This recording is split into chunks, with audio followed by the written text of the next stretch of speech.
Good day, and welcome to the Energizer Holdings, Inc. first quarter fiscal year 2021 results conference call. All participants will be in a listen-only mode. Should you need assistance, please signal a conference specialist by pressing the star key followed by 0. After today's presentation, there will be an opportunity to ask questions. To ask a question, you may press star then 1 on a touch-tone phone. To withdraw your question, please press star then 2. Please note this event is being recorded. I would now like to turn the conference over to Jackie Burwitz, Vice President, Investor Relations. Please go ahead. Good morning, and welcome to Energizer's first quarter fiscal 2021 conference call. Joining me today are Mark LaVigne, Chief Executive Officer, Tim Gorman, Chief Financial Officer, and John Drabik, Controller and Chief Accounting Officer. A replay of this call will be available on the Investor Relations section of our website, energizerholdings.com. In addition, a slide deck providing detailed financial results for the quarter is also posted on our website. During the call, we will make forward-looking statements about the company's future business and financial performance, among other matters. These statements are based on management's current expectations and are subject to risk and uncertainties, including those resulting from the ongoing COVID-19 pandemic, which may cause actual results to differ materially from these statements. We do not undertake to update these forward-looking statements. Factors that could cause actual results to differ materially from these statements are included in today's presentation slides and in the reports we file with the SEC. We also refer in our presentation to non-GAAP financial measures. A reconciliation of non-GAAP financial measures to comparable GAAP measures is shown in our press release issued earlier today, which is available on our website. Information concerning our categories and market share discussed on this call relates to markets where we compete and is based on Energizer's internal data from industry analysis, and estimates we believe to be reasonable. This quarter, e-commerce data is not included in our category overview due to a restatement of the external database. Unless otherwise noted, all comments regarding the quarter and year pertain to Energizer's fiscal year, and all comparisons to prior year relate to the same period in fiscal 2020. With that, I'd like to turn the call over to Mark. Thanks, Jackie, and good morning, everyone. I am pleased to be here this morning to share our first quarter results, which reflect strong performance as elevated demand, expanded distribution, and improved execution led to earnings growth. Our team has moved with speed to address the ongoing challenges of operating in this environment, while continuing to focus on keeping each other healthy and safe. As I will talk about in a moment, while the pandemic-driven demand is the main story, we remain focused on our business strategies to ensure that we are well-positioned as the pandemic subsides. Leading with innovation, operating with excellence, and driving productivity are the keys to our success both now and into the future. Looking at the results for the quarter, we maintained our top-line momentum with strong sales across categories and markets around the world, resulting in organic sales growth of 12.7%. with battery up 11% and auto care up 27% globally. We delivered adjusted gross margin of 40.7% as we were able to meet the demand while incurring lower incremental costs than we did last quarter.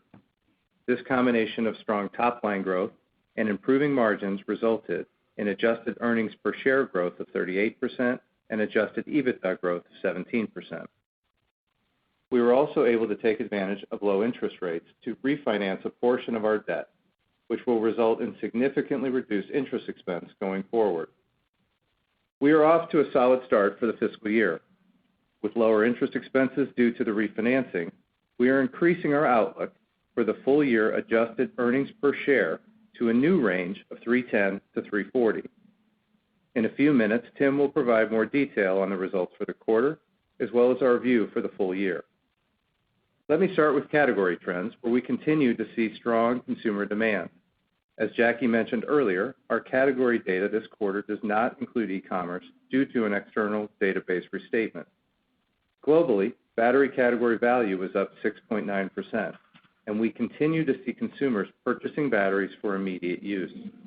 Consumers have increased the number of devices they own, as well as their usage of those devices. With a gain of 2.5 share points, Energizer is growing faster than the category, driven by distribution gains in the U.S. and in international markets, including Canada, France, Korea, and the U.K. With auto care, the U.S. category grew more than 10% as a result of changes in consumer behavior, including an increased focus on cleaning and disinfecting, as well as an increase in do-it-yourself activities. During the quarter, Energizer's auto care share was flat. Of note during the quarter, we did see strong growth in non-measured channels, including e-commerce, home center, and international markets. In auto care, we are meeting the needs of consumers by rolling out innovation and strengthening our product pipeline. We recently launched an Armor All disinfectant as consumers are more focused than ever on keeping their cars clean and disinfected. We also acquired a small formulations business, which to date has primarily commercialized household disinfectants. The robust portfolio of innovative cleaning, disinfecting, and odor-eliminating formulations we've acquired is an extremely attractive addition to our R&D pipeline and is expected to enhance our leadership in auto care. In looking at e-commerce, while we don't have consumption data this quarter, based on our sales, we continue to see solid e-commerce performance versus prior periods. Our investments and ongoing focus are paying off and positioning us to lead well into the future. If we take a step back, the pandemic-driven demand in our categories has been, and for the foreseeable future will continue to be, the main story. And while our priority will be to successfully navigate a very complicated operating environment in order to meet this elevated demand efficiently, we are also undertaking initiatives to emerge from this period poised for growth in the future. As we are nearing completion of our integration efforts, including the recent bolt-on acquisitions, we are also undertaking several initiatives to modernize our core operational capabilities. Let me take a moment to provide an update on these initiatives. Despite the challenges of this past year, our integration activities for the battery and auto care acquisitions have continued and are scheduled for completion by the end of 2021. In the first quarter, we realized $20 million in synergies, and we remain on track to achieve $40 to $45 million in 2021 and to deliver more than $100 million in total synergies. We also closed on the acquisition of an Indonesian battery plant, which contributed significantly to our ability to meet the strong demand during the quarter and will enable further efficiencies in the future. In addition to the integration activities, we have launched several significant projects to modernize our core. As the pandemic-related shifts have shown very clearly, we must become a more digitally advanced organization in order to ensure we can meet the demands of the consumer in a rapidly changing operating environment. We are transforming our global product supply organization by moving to an end-to-end category structure, which will create greater agility within each category and closer connections to customers and consumers. We are also investing in our business planning tools and supply planning analytics to provide more predictive insights which are needed for today's environment. The end result will be a product supply organization that is better equipped to capitalize on opportunities while also enhancing our ability to navigate disruption. These efforts are already paying off as we were able to meet the continued elevated demand, especially in batteries, with lower than expected COVID-related costs. This project will continue to be important in the near term to meet demand and in the medium term to take better advantage of opportunities across our business. We are also investing in more advanced data and analytics capabilities, which will enable us to better detect and understand in near real time impacts to the business from shifting consumer behavior and macroeconomic events, such as mix shifts in markets or products. Armed with the most recent data and insights, our commercial and marketing teams can respond and more effectively connect with consumers and drive growth in our business. These projects, as well as other smaller ones, will enhance our ability to operate more effectively and will also drive out costs from the business. We are committed to the efficient, low-cost operating model you have seen from us in the past, while being equally committed to ensuring we have the flexibility to invest in opportunities to drive future growth. We believe these initiatives will allow us to do both. Before I turn it over to Tim, I also wanted to provide some perspective on how we are thinking about the future. Our strategic priorities of leading with innovation, operating with excellence, and driving productivity have served us well as we navigated the pandemic, and they will remain critical going forward. However, 2020 also provided significant insight that will enable Energizer to emerge as a stronger, more resilient, and dynamic company. The pandemic reminded us that consumers are at the heart of what we do.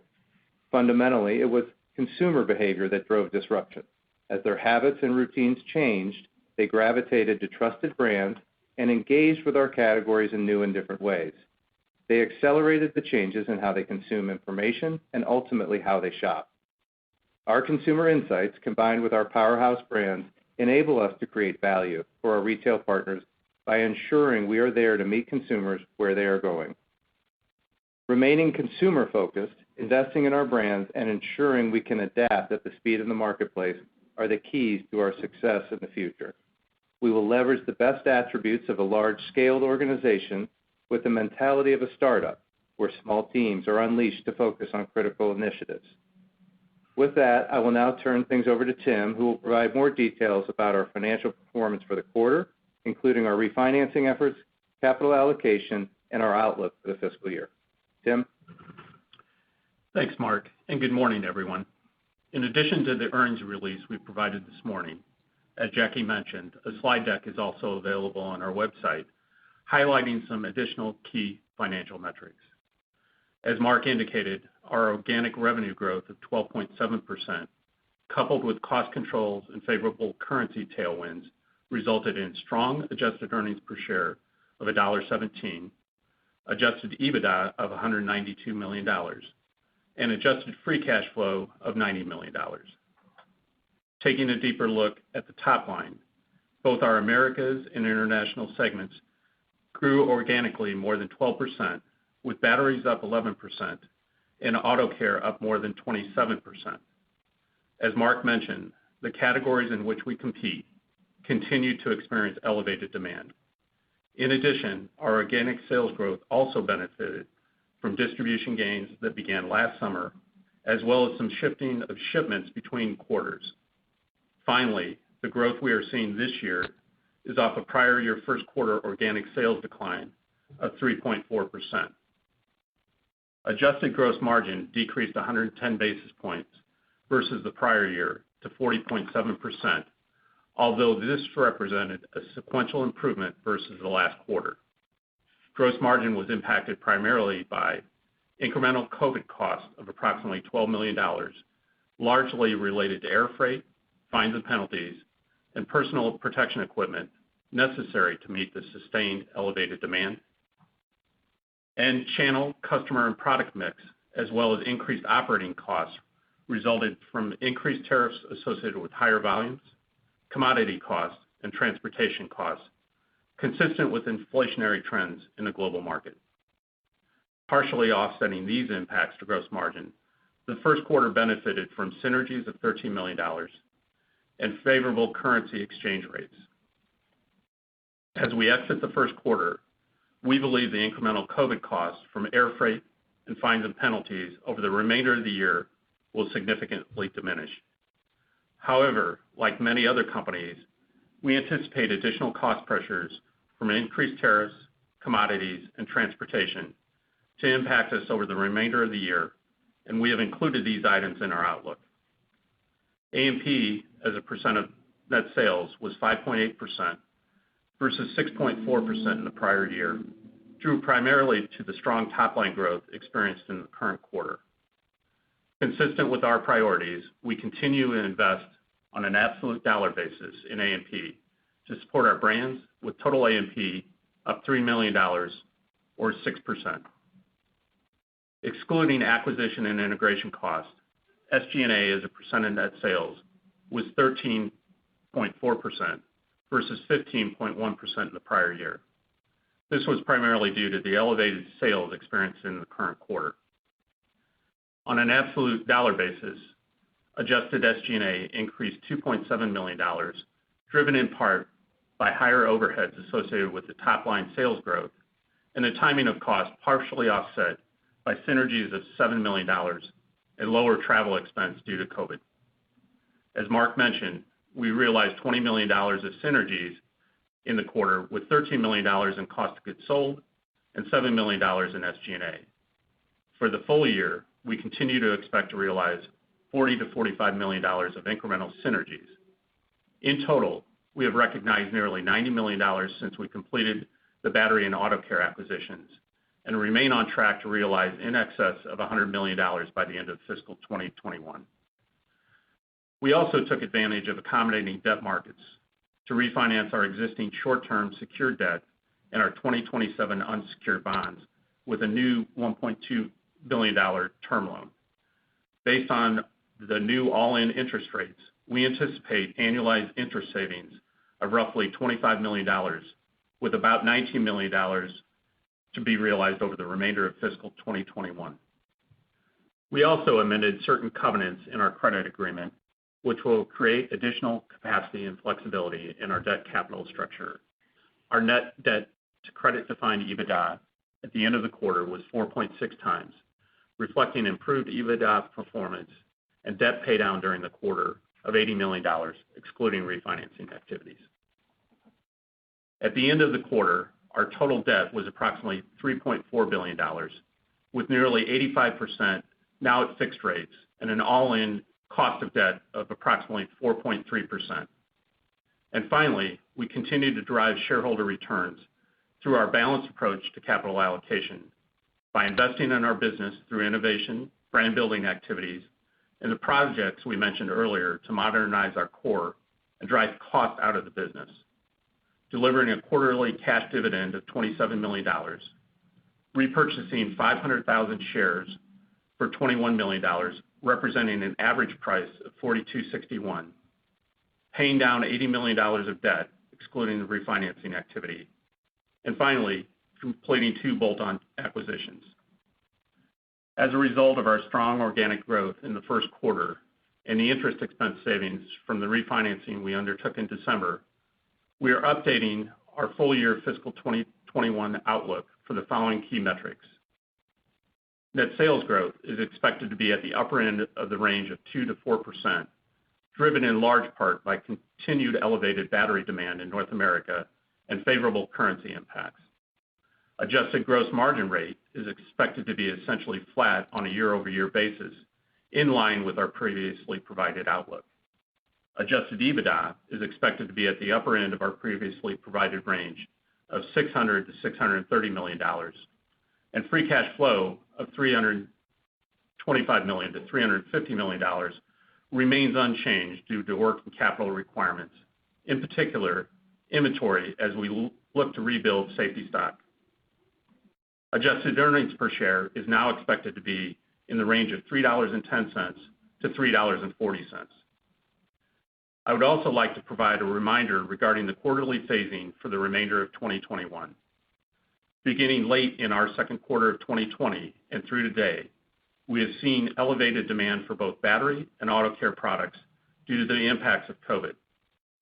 In 2021, we expect to continue to see net sales growth until we lap those elevated demands, at which point we will likely start to see year-over-year declines in net sales as we approach a more normalized level of demand.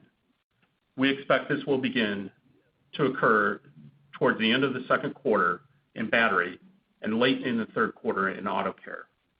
With respect to gross margin rates, we expect them to remain consistent throughout the year. The gross margin rate in this quarter was better than our expectations due to lower than expected COVID costs, the timing of the realization of synergies, and the impact of favorable foreign currencies. While we are increasing components of our outlook for the full year, there remains a great deal of uncertainty over the balance of the fiscal year with respect to the pandemic and related macro factor impacts, including currencies, commodities, and transportation costs. We have addressed the items that are within our control and continue to improve our execution.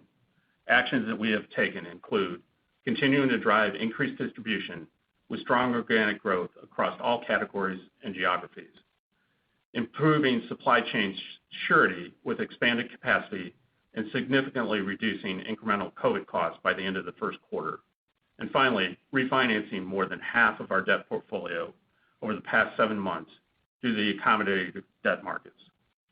We remain confident that continued focus on our strategic priorities and our balanced approach to capital allocation will allow us to deliver long-term shareholder value. Now I would like to turn it back over to Mark for some closing remarks. Thanks, Tim. In the midst of a very uncertain operating environment, we will focus on meeting the demands of today while building the capabilities we will need to succeed in the post-pandemic period. Our operating performance in the first quarter is a testament to the efforts of our colleagues around the world to make, ship, and deliver the product that our consumers need during this time. With that, I will open the call for questions. We will now begin the question and answer session.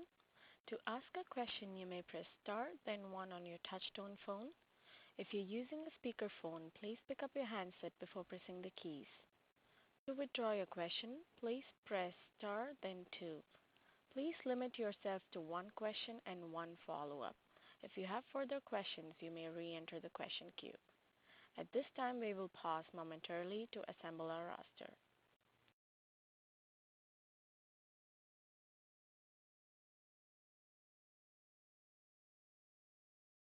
The first question comes from Nik Modi with RBC Capital Markets. Please go ahead. Thank you. Good morning, everyone.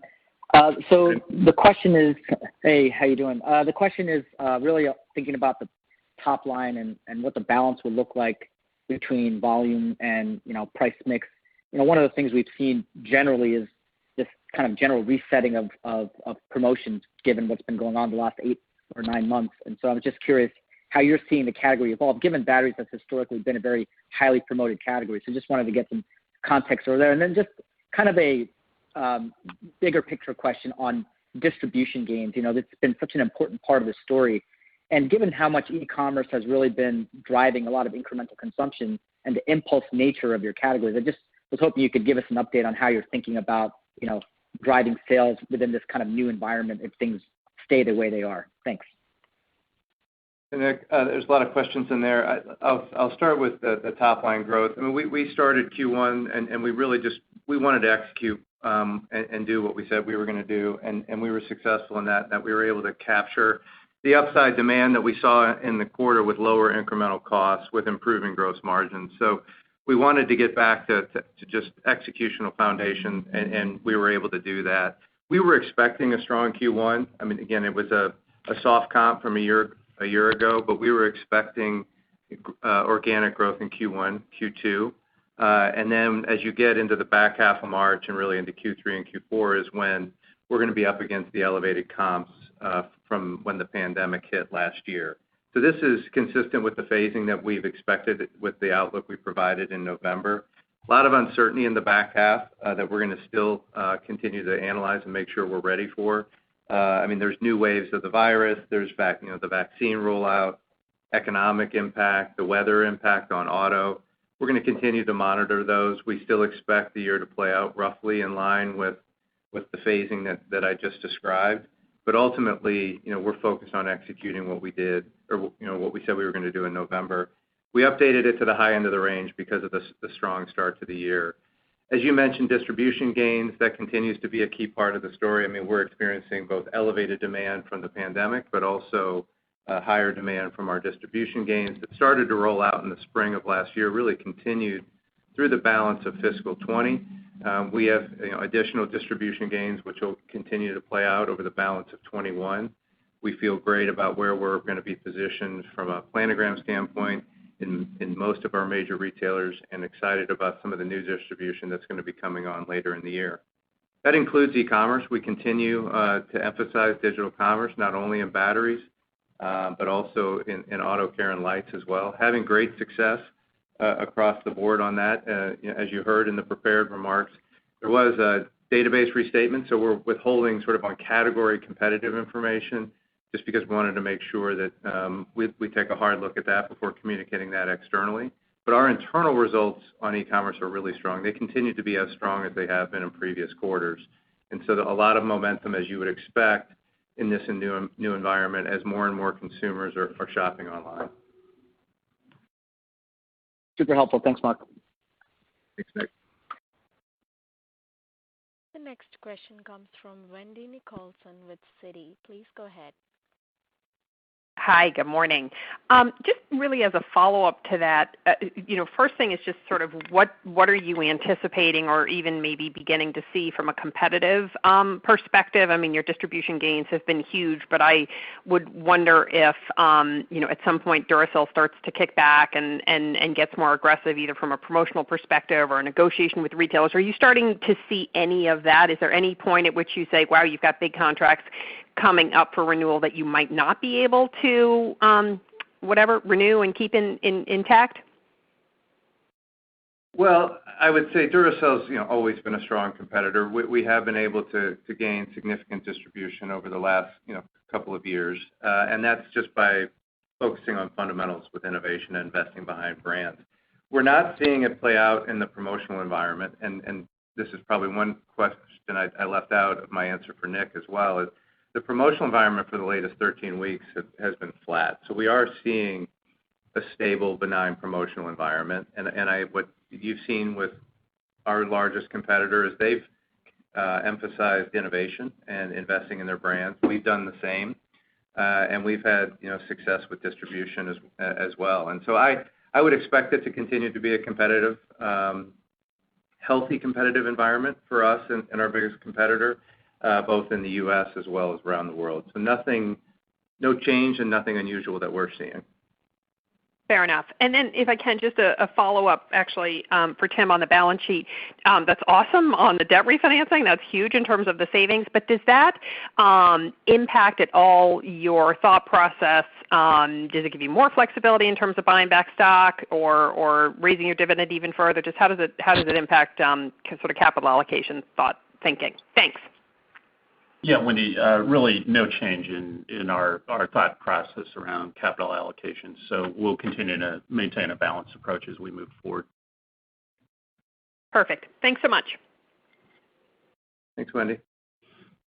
The next question comes from Bill Chappell with Truist Securities. Please go ahead. Thanks. Good morning. Morning, Bill. Morning, Bill. Hey, I guess first question, just discussing the cadence for the rest of the year and the comparisons. I mean, I certainly understand how the initial stock up, it's a tough comp, but as you look past that, I mean, what you've said is people have been consuming their batteries as fast as they've been buying them. There hasn't been major pantry loading, at least for the past 10 months. So why would, unless you expect everybody to kind of head back and stop using their devices, why do you expect year-over-year declines or meaningful year-over-year declines, if at all, once we get past the initial kind of pantry load of March, early April? I think it's just the uncertainty built into the back half of the year, Bill. I think it was an initial surge in the March, April time period, and then you did sort of settle into elevated demand. I think it's going to be demand that may be relatively lower than what you saw throughout Q3 and Q4 than what we would expect, but it may be still higher than what our base growth rates were before the pandemic. So I think that's the big question that we hear from folks is, what do we expect the end state demand to look like in our categories? And I think what you're seeing in batteries is that a lot of the habits and routines that consumers have adopted over the pandemic, like work from home, which many of us are doing, but in the future, they may not be doing that as much as they are today. So there may be some reversion back from a demand standpoint on the battery side, but it's likely somewhere in between where we were pre-pandemic and where we are today. It's just a question of where it settles in, and I think that's the unknown with all the uncertainty built into it. I think that's the end state.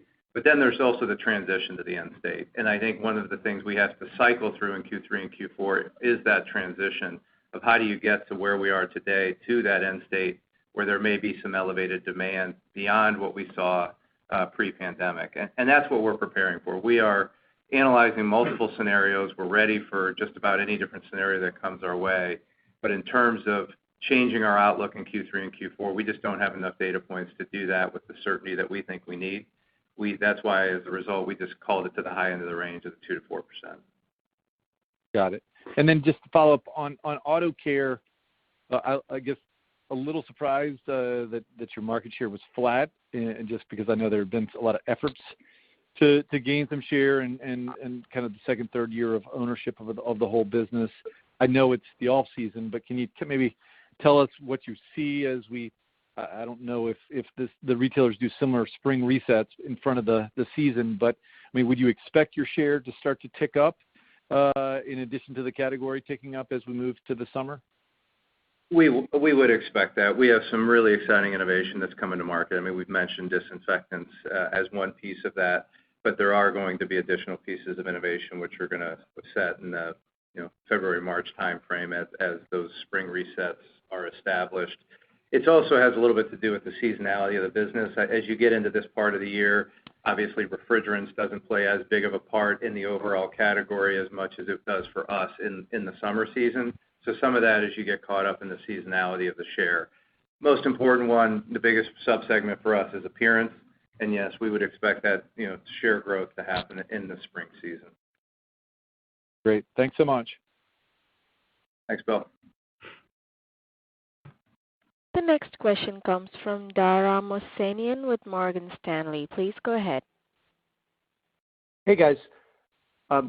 So first, just a detailed question. If you look at the increase in your earnings guidance, it's actually less than will be implied by the raise in EBITDA guidance on top of the lower interest expense guidance. So just wanted to understand what was the offset to those positive items. I assume it's a tax rate, but any clarity would be helpful. And then the real question is as we look at sort of commodity costs here, can you talk about what you're expecting in the balance of the fiscal year, particularly towards the end of the year, how hedged you are at this point, and if there could be some further risk there, and just any thoughts on taking potential pricing at some point to offset some of the potential commodity pressure as we look out here over the next few quarters? Go ahead, Tim. Yeah. So on commodities, Dara, we're roughly about 80% hedged for the balance of the year. On the first question, the outlook that we provided does reflect the benefit on the interest that we called out, and so that's roughly $19 million or about 20 cents. We do have some, embedded within our outlook does reflect the cost pressures that exist and some additional investment in A&P that we have in the balance of the year. Given the strong start, we have the opportunity to invest back in the business. So we provide the outlook that we have for the year, and the components all hold together. And on the pricing question, Dara, we'll always continue to monitor opportunities to take pricing. We factor in commodities, currency, the competitive environment, our innovation pipeline, all the things you've heard us talk about in the past, and we'll analyze that. There may be opportunities for that in the future. Also, as you've also heard us say, with the backdrop of the pandemic, it is a tough environment to try and drive pricing through. But if there's an opportunity over the balance of this fiscal year, we'll certainly look to do that. Okay, great. That's helpful. And any thoughts on sort of the pace of commodity inflation as you move through the fiscal year, or where this fiscal year ends up versus a typical year, just in terms of the commodity pressure? Thanks. I think, like other companies, everyone is seeing some pressure as demand opens up globally. So, where we're seeing most of the pressure is on zinc and steel. And so that's factored into the outlook that we provided. Great, thanks. The next question comes from Kevin Grundy with Jefferies. Please go ahead. Great. Thanks. Morning, guys. Congrats on the quarter. Mark, you spent some time on the organization's priorities and where you may be leaning in, investing behind greater analytics, analytic capabilities, systems, et cetera. How should investors think about those sort of investments? Is this going to be a reallocation of where some of the spend is already flowing through OpEx? Should we think about the spend relative to advertising and marketing? Maybe just spend a moment on how we should think about the level of investment. Is it currently in the P&L? Is this going to be something incremental? And then I have a follow-up. Thanks. Kevin, I think everything that we're going to undertake in 21 is built into the outlook that we've provided, and they're projects that are already underway. We've scoped them. They're in process. This is just about modernizing, our systems and the tools we have to give the organization to be able to operate better and more effectively. Excuse me. On the digital front, it's a lot more than just having an effective digital commerce team, which we certainly do and have invested behind for many years. But it's making sure that the balance of the organization also has access to real-time data in a much more meaningful way than they have in the past, and that's supply chain, where we create a seamless connection across the end-to-end supply chain to make sure that we eliminate handoffs and communication, and it just flows seamlessly through the system so that procurement understands in real time what operations is doing and fed by the demand team. All of that, we just want to make sure we take advantage of the technologies that's out there. It allows us to make better business decisions, faster, and similarly with our forecasting and working capital management, it just allows us to take steps out of the process, create less labor-intensive insights, and allows us just to run the business. So it's really making sure that digital really took hold as a front-facing with digital commerce, but there's a whole host of things you can do behind it, which are really going to modernize your organization. You asked a question about digital advertising. Every year, we spend a little bit more than we did the previous year on digital advertising. We still continue to spend in traditional mediums as well, but connecting with the consumer digitally, as you would expect, is becoming more and more important. You need to personalize those messages more and more and target your consumers more and more, and that's what we're investing in to make sure that we can do it. And really what that does is a sustainable foundation to be able to drive future growth well into the future. Got it. That makes sense. Quick follow-up, Mark, if I can squeeze in another one. I know this is a difficult question to answer, but long-term demand for batteries. So post-spin, the outlook was, and that's closing in on 6 years ago, hard to believe, but was down low single about 3 years ago. The company cited stable and improving trends and optimism about growth potential, so it moved to flat to up modestly. As we sit here today, and I know you guys have just been through, a period of, trying to keep up with demand and all the costs in the supply chain related to that. But, as we kind of consider a post-vaccine world across categories, I wanted to get your updated thoughts on how you see global category demand, both with respect to the U.S. and then potentially any regional differences. And I'll pass it on. Thank you. Yeah, it's a great question. It's one we think about a great deal, and it's we have our long-term outlook that we updated a couple of Novembers ago to flat to slightly positive. In the middle of the pandemic, obviously you've seen incredible demand for batteries, unlike anything we've seen, and really for an extended duration. Consumers are acting differently in their daily lives. They are spending more time at home. They are buying more devices. They are using those devices more, which causes increased change out of those batteries and therefore increasing the buy rate for consumers. All of those are sound positive impacts on the battery category. But I don't think it would be prudent for us to call a long-term trajectory based on what we're experiencing today. I think we need to see what the post-vaccine world looks like, where consumers settle in from their habits and their routines. Certainly, our feeling is that consumers, a lot of the habits they picked up during the pandemic are going to continue. And I believe this should have a positive impact on the battery category globally, for consumer demand. But there's a transition period. We also want to make sure that that hypothesis holds. But I can assure you from an internal standpoint, we're ready for just about any scenario that plays out. But I believe that the pandemic should have long-term positive impact on the battery category. It's just a question of magnitude, and then once we get a handle on that, we can update our long-term outlook for the category. Yep, fair enough. Thanks, guys. Good luck. Thanks, Kevin. The next question comes from Andrea Teixeira with J.P. Morgan. Please go ahead.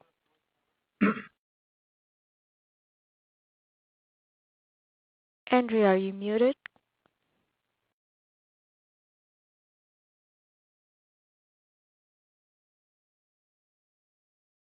I believe she's muted, or we've lost Andrea's connection. We can move to the next one. We'll circle back to Andrea if she logs back in. Okay. The next question comes from Faiza Alwy with Deutsche Bank. Please go ahead. Yes, hi, good morning. So first, I just wanted to clarify the outlook for net sales, which I think you're saying higher end of 2 to 4%. Is that organic, or does that include acquisitions and FX? And if it does include acquisitions, could you just help us sort of frame out how big the acquisition impact might be? And sorry if I missed this in your very detailed press release. Thanks, Faiza. It is inclusive of acquisitions and the currency tailwind. So if you look at both of those, relative to acquisitions, it was about 130 basis points in Q1. You can use that as a proxy for the balance of the year. And then likewise, we do expect currencies to be a tailwind over the balance of the year. Okay, great. And then just, I wanted to talk a little bit about your outlook for the international business. So, in batteries, it had emerging markets, I think specifically had lagged all year and, was up significantly this quarter. Was there, were you seeing sort of significant retailer replenishment? Sort of how do you think about underlying demand trends there? And how are you thinking about growth in that business for the rest of the year, maybe both for batteries and for auto care? For the international business, what you saw is the benefit of the markets opening up back again in a more meaningful way. So we saw strong growth across all of our segments in international, with developing, and the distributor markets all showing growth. I think we would expect that to continue. You are seeing some disruption in some of the markets in January, February with more restrictive lockdowns. We don't think those will have the impact on our business like they did last year. And that, there was probably a little bit of pull forward into December from January because of Brexit, as well as also some of the lockdowns as well. So I think we would expect to continue to see the trends in Q2, much like we saw in Q1 in terms of growth. Q3, obviously, then you're going to start to get into differentiating comps between international and what we saw in the Americas segment. And so I would expect the battery business to be less negatively impacted in Q3 and Q4 than what you'll see in the Americas from a comp perspective. On auto care, smaller base, but we're seeing healthy growth rates in auto care. As you've heard us talk about in the past, the international auto care growth is an exciting opportunity for us. It's off to a great start, and I think we would expect to see nice growth in 21 in international for the auto care business. Okay, great. And then just another clarification on the sales outlook. I think previously you had talked about batteries being at the low end of the 2 to 4 and auto care being at the high end. How should we think about that, given that now you're at the high end? Is the upside coming from batteries effectively? That's right. It's really being driven by the strong demand in batteries. So where we had it at the low end of the range, it's now moving towards the high end of the range. Got it. Thank you so much. Mm-hmm. The next question comes from Olivia Tong with Bank of America. Please go ahead. Thank you. My question is on gross margin, and if you could talk a little bit more about the cadence of the year, because clearly some of the COVID-related costs should lap and synergies are also helping, but we've obviously seen commodities, logistics costs go up for everyone. It sounds like visibility on pricing is a bit challenging right now. So certainly sounds like you're hinting that gross margin should be worse than the prior expectation for flat for fiscal 21. So I just wanted to see if you could give a little bit more color there. Thank you.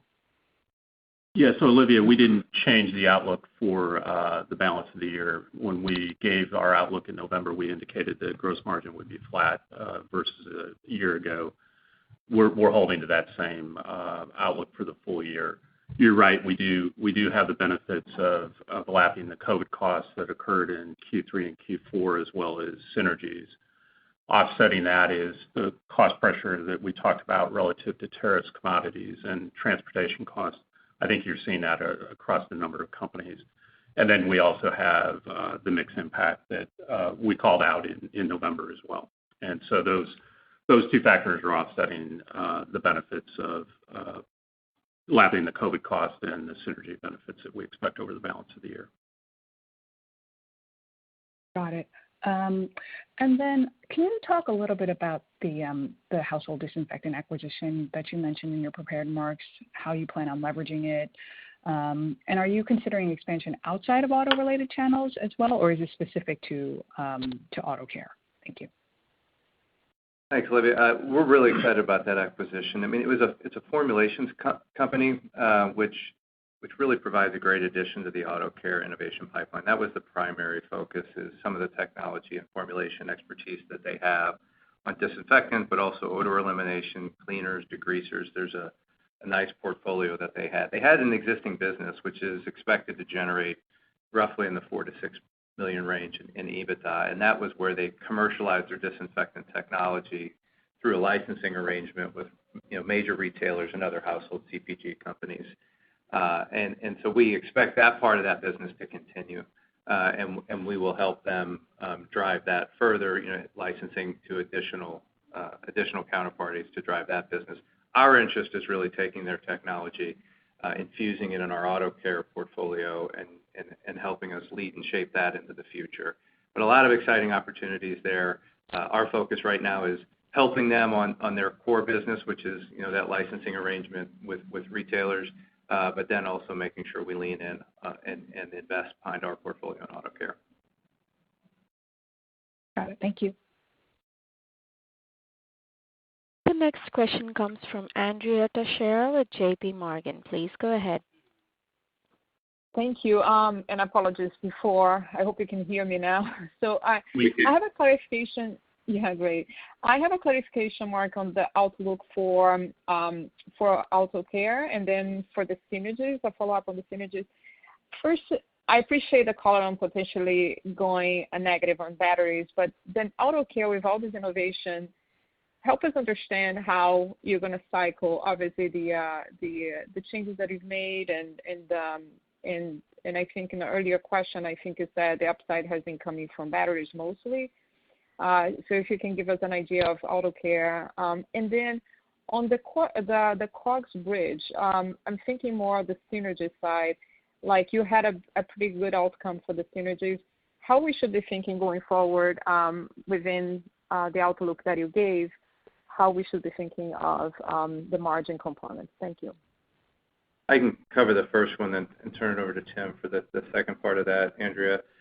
I think the battery and auto care phasing from a top-line perspective looks similar. It's just different orders of magnitude given the percentages in our business. But Q3 and Q4, have tough comps. I would say auto care has an easier comp at the very beginning of that in that March-April time period. But then as they get further into the summer, you had really favorable weather last year, but you also had elevated demand from the pandemic as well, with an increase of cleaning, also more do-it-yourself activities. So we would expect tough comps for both auto care and batteries in the Q3 Q4 time period, which is why we've provided the phasing guidance that we did on the top line. Yeah, and on synergies, in Q1 we realized $20 million. 13 of that was in COGS and 7 was in SG&A. Over the balance of the year, the remaining 20 to 25 million will be roughly that same composition, so roughly 2/3 in COGS and the balance in SG&A. That's helpful. Thank you. The next question comes from Jason English with Goldman Sachs. Please go ahead. Hey, guys. Good morning. Just a couple of quick housekeeping questions here left. First, working capital. You mentioned that you've got higher EBITDA, lower interest expense, but holding free cash flow steady. I think you referenced working capital in the press release. Can you explain what's happening there? Yeah, Kevin, just with the elevated demand that we've had, we're expecting to make an investment in inventory to get our safety stock levels back to kind of normal levels, and so that's what we've anticipated in the balance of the year. And that's why we're holding the free cash flow range where it was in November. Okay. And then on SG&A, I think you referenced $7 million of synergies this quarter, and then you also have $2.2 million of COVID-related cost relief in SG&A. That implies that your SG&A on an underlying basis is up 13% year-on-year, excluding those benefits.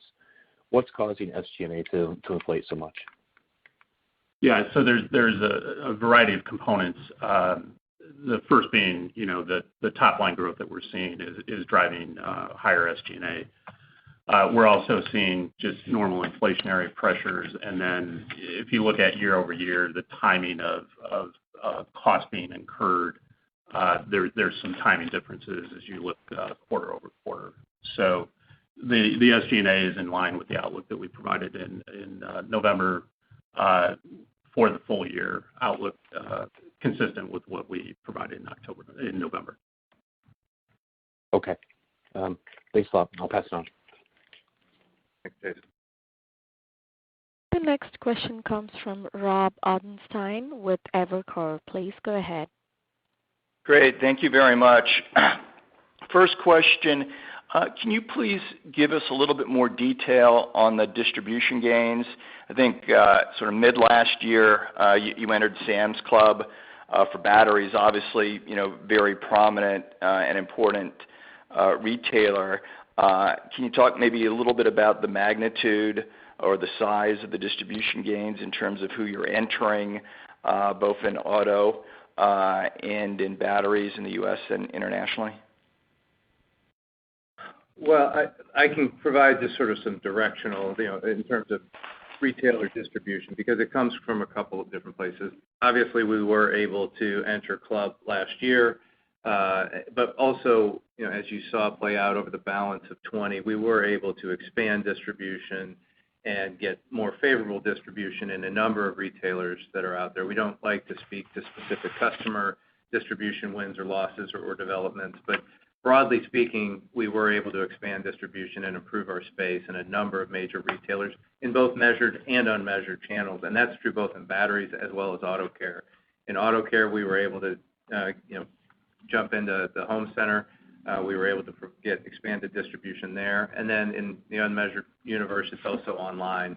And our digital commerce team has been able to make great headway in growing our auto care business online, and we would expect that to continue. Same is true in international markets as well. You just don't have the distribution gains of size and scale that you do in the U.S., but very similar. In markets like the UK, we were able to get better distribution, expanded distribution in many major retailers in that market. Yeah, and Rob, to combine between battery and auto care, we've called out that distribution is driving about 5.5% of the organic growth that we had this quarter. Terrific. And then second, last quarter, I think you mentioned that you thought that channel mix and package mix would be about a 50 basis point headwind to margins. Is that still your current read of things? And is there anything that you can do, with revenue management or any other tools to try to mitigate that? Thank you. Yeah, Rob, with the elevated demand continuing, we are seeing a little bit more pressure from a mix standpoint in terms of where consumers are shopping. You're spot on. I mean, the things that we're going to be looking at are, managing that mix from both a package standpoint as well as a revenue standpoint. So teams are first and foremost was working on surety of supply, and we're moving to look longer term for other mitigation tactics that we can employ. Terrific. Thank you very much. Thank you. The next question comes from William Reuter with Bank of America. Please go ahead. Good morning. I just have two quick ones.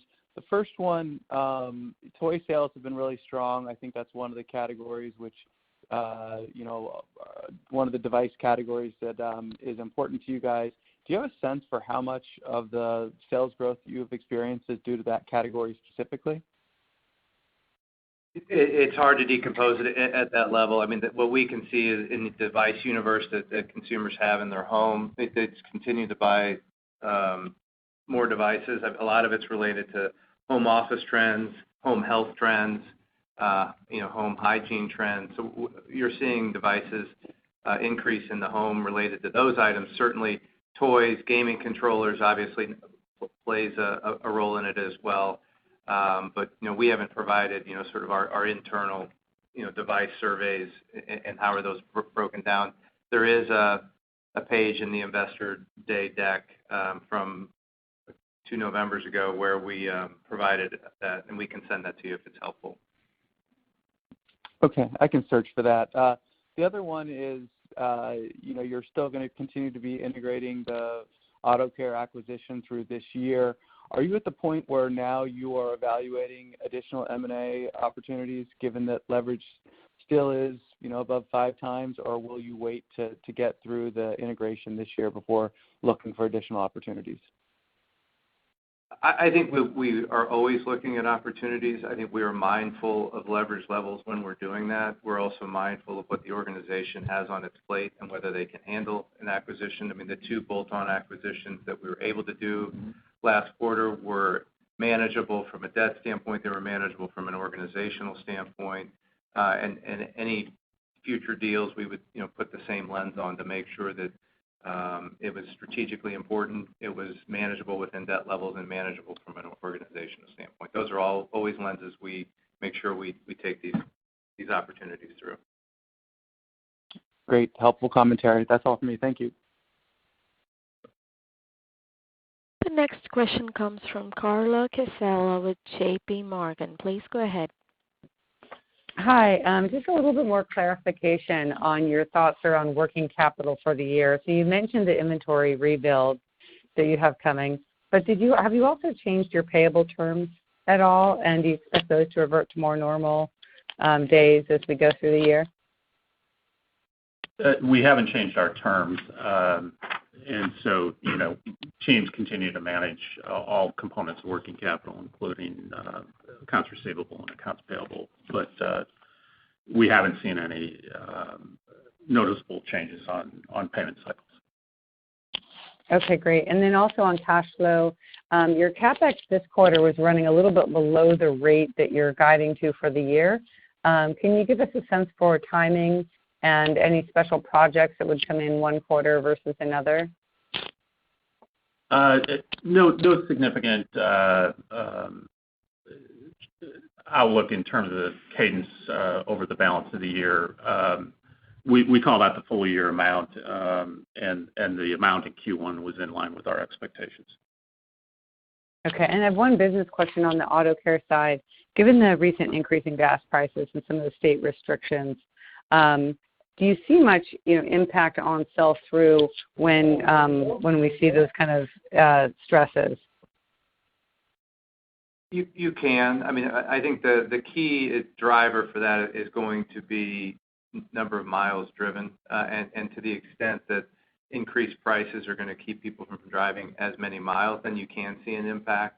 But right now, there's a lot of counterbalances to that, including just travel in general, in terms of preferred method of travel, and right now you are seeing more and more people driving as opposed to flying. So the miles driven is increasing, but elevated gas prices can have an impact if it ultimately takes people off the road. Thank you. This concludes the question and answer session. I would like to turn the conference back over to Mark Levine for any closing remarks. Thanks for joining us today and your interest in Energizer. The conference has now concluded. Thank you for attending today's presentation. You may now disconnect.